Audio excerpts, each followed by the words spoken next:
苹果去年发布了 R1 这颗芯片之后，后面并没有进一步的公开这颗芯片的详细信息，哪怕是在开发者文档里面，也只有 Keynote 提到了这颗芯片的存在。到了上市阶段，也仅仅只是公布它的具体带宽，而12毫秒的光子延迟和高带宽内存，其实大家早就已经知道了。显然，关于这颗芯片，我们还有非常多不知道的地方。首先，我们来看 Vision Pro 的主板拆解，可以看到 R1 芯片是一个没有顶盖、没有基板的封装。这里我把 M2 换成了没有顶盖的图片，根据 M2 芯片已知的面积来推算 R1 的面积，差不多是270平方毫米，相当于是 M2 的2倍有余。而如果放大来看的话，可以发现 R1 有明显的 Chiplets 封装的痕迹，可以发现 R1 芯片是这样一个对称的 Chiplets 的结构，总共有5种，共11颗芯片。早前就有传闻说，苹果找海力士定制了1GB 的低延迟高带宽内存，网上普遍的说法是 Wide I/O。接着再来说一下 Wide I/O 内存这个技术，其实很早就有了，在 PS Vita 上那颗 SoC 它就有一个专门的显存，这个显存就是用1GB 的 Wide I/O 颗粒实现的。从架构图上可以看到 GPU 和这个 CD-RAM 挂在同一个 crossbar 上。那么看截面图可以发现 Wide I/O 带和主芯片通过 microbump 进行焊接。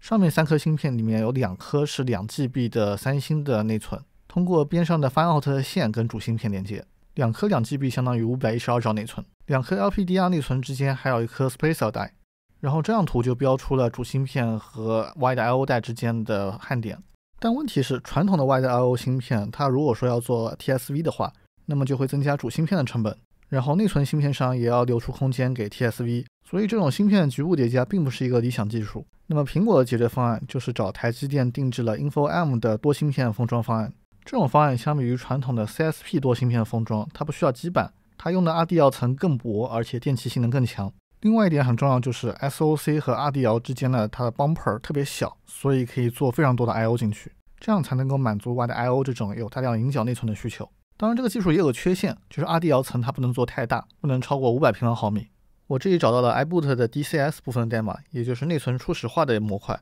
然后我这里也找到 iBoot 泄露的源代码，找到了当初 LPDDR4 时代的一个密度转大小的逻辑，也就是输入一种内存类型，然后返回它有多少 GB。如果说找不到的话就 panic。右边的代码块显然就是判断为 panic 找不到的逻辑，然后苹果把这种内存叫做 IONA。左边的代码块是把立即数1放到了 W0 的位置上，返回的时候1就是返回值，所以密度为1。考虑到 R1 有4颗内存颗粒，那么 R1 总共有512兆的内存。然后再来说说这颗芯片中间的部分。那么很多人觉得苹果的 R1 就是一颗类似于微软 HPU 的处理传感器数据的芯片，毕竟苹果也说了它有12毫秒的光子到光子延迟，然后官方图里面也没有提到 R1 是有 GPU 的。而微软这边的 HPU 就明确了，画面渲染是由应用处理器的 CPU 完成的。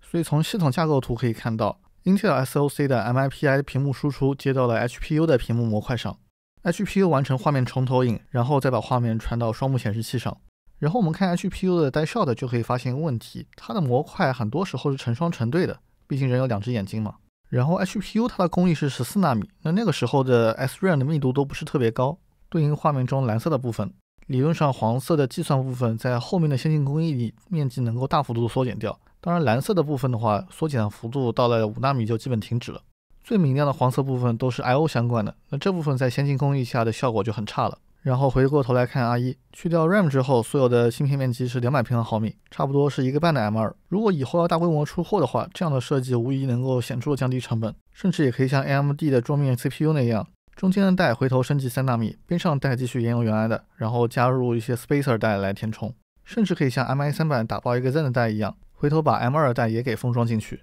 当然刚才那些信息可能还不够让大家满意，毕竟目前这颗芯片的 die shot 没有出来，但是苹果的 iBoot 配置却泄露了不少玄机。可以发现左边的 R1 芯片是有 CPU 的，而且架构是 ARM 8.4， 而 A12 架构对应的是 8.3， A14 对应的是 8.5， 所以 R1 的 CPU 对应的是 A13 的架构。考虑到 R1 的固件里面频繁出现了 H13 这个名字，说明 R1 里面有很多 H4 或者 M1 的东西。右边的 Reality Device 14.1对应的是 Vision Pro 的主系统部分，用的是 M2 芯片。可以发现 Vision Pro 的关键代号叫 N301， M2 对应的代号是 N301AP 应用处理器， R1 对应的是 N301 Bora AP。 这就说明苹果给 R1 的定位不是一个纯粹的信号处理器，而是一个应用处理器。然后看标题 AAR 应该代表 Apple AR， 1.2的话代表它是第一代里的第2款设备，这应该能说明 R1 一开始是准备搭配 M1 的，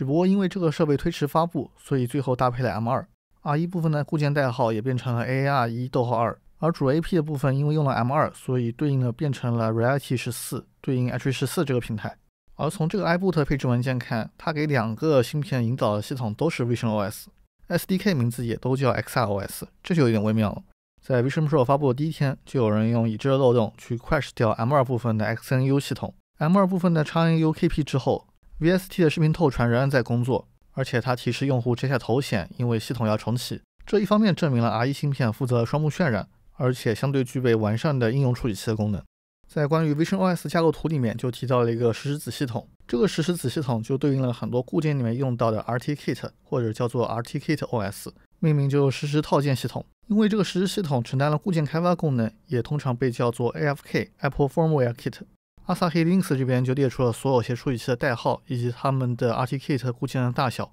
接着解包 RTKit 的固件包之后，得到了一系列固件，比较重点的有它的 iBoot， 还有 RKOS 本身。可以发现 R1 的30兆固件里面，一半以上都是 ISP 和屏幕，甚至音频的部分都比 RKOS 大，所以可以说 ISP 和屏幕控制就是 R1 的主要功能。然后再看固件里面关于总线的部分，首先就是电源管理和内存控制器，然后可以发现它也有南桥，估计应该也是用 PCIe 和 M2 沟通。ISP 和屏幕也分为左右部分，以及还有一个前屏幕的控制器。CCPU 的话应该就是主控的部分。这里我也顺便看了一下 M2 内核的设备数，可以看到 R1 的部分开头是 AVISP， 所以就能发现 R1 不像 M2， 它是没有 GFX 也就是 GPU 的。这里我去翻阅了一下 Vision Pro 的一些专利，可以发现 R1 芯片对应的控制器620是一定包含 CPU 的，也有可能会包含 GPU。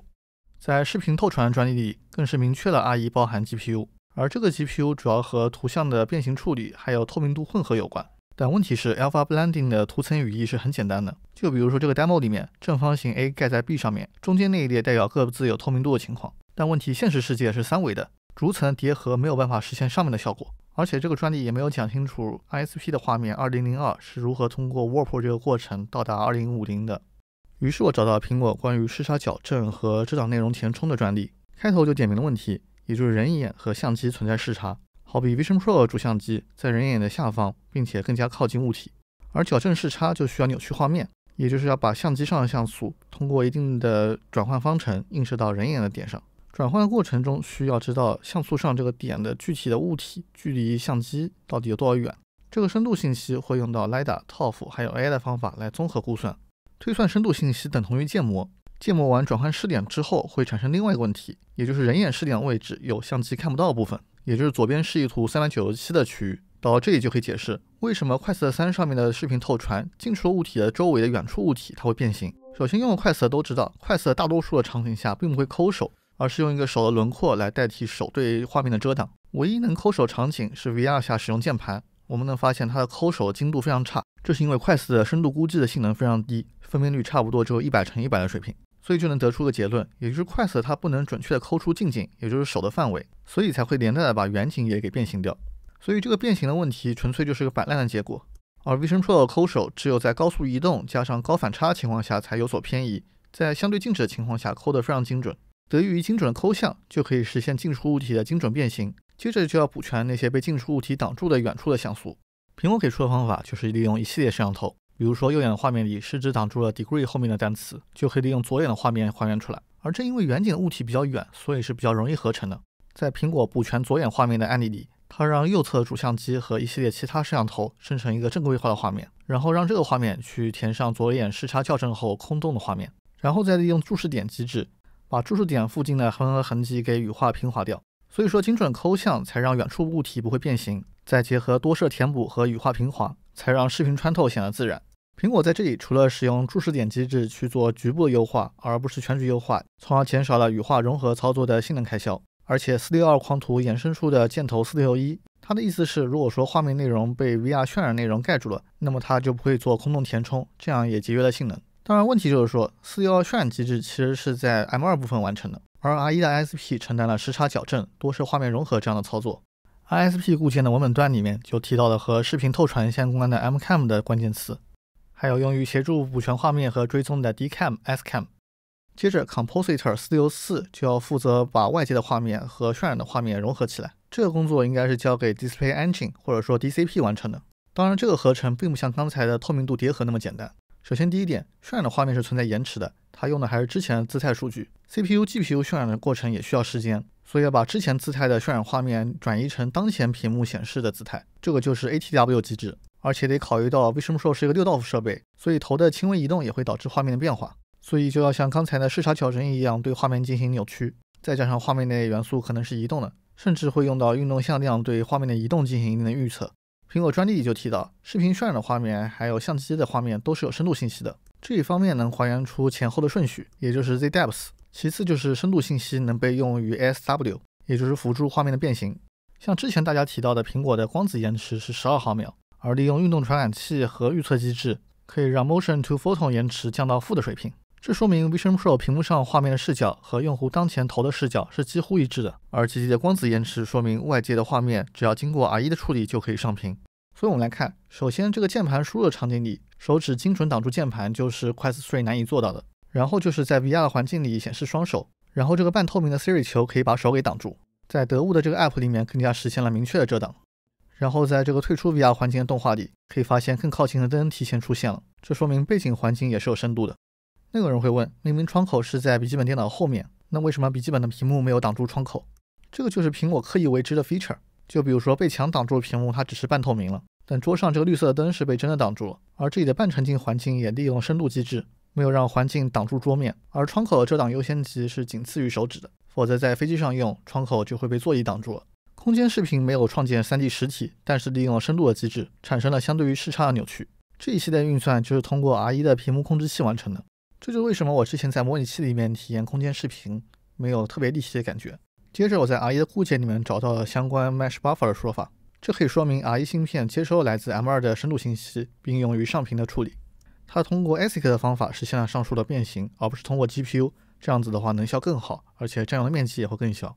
然后在苹果开发者文档里也提到，开发者如果要用 Metal 直接渲染画面的话，如果用 Shader 去产生任何后期效果，记得要更新深度 Buffer。这里还要提到一点，大多数评测都不会讲，也就是大多数的 Vision Pro 应用的渲染都不是由应用本身来负责的，而是被打包进了 Reality Kit 里面。Reality Kit 就是 Vision Pro 重要的多应用 3D 引擎，或者说是应用的共享空间。像很多人说苹果不过是把2D 的窗口搬到了 VR 空间，这种说法其实是错的，因为每一个 Vision Pro 的窗口是有深度的。当然这个共享空间的这个部分就是 M2 在处理了。苹果做的主要创新就是把大多数应用放到了一个 Reality Kit 去渲染，而应用要做的是解释这个场景，而非渲染它。双目渲染的工作都是交给 M2 在完成的，而上屏的过程就交给 R1 完成。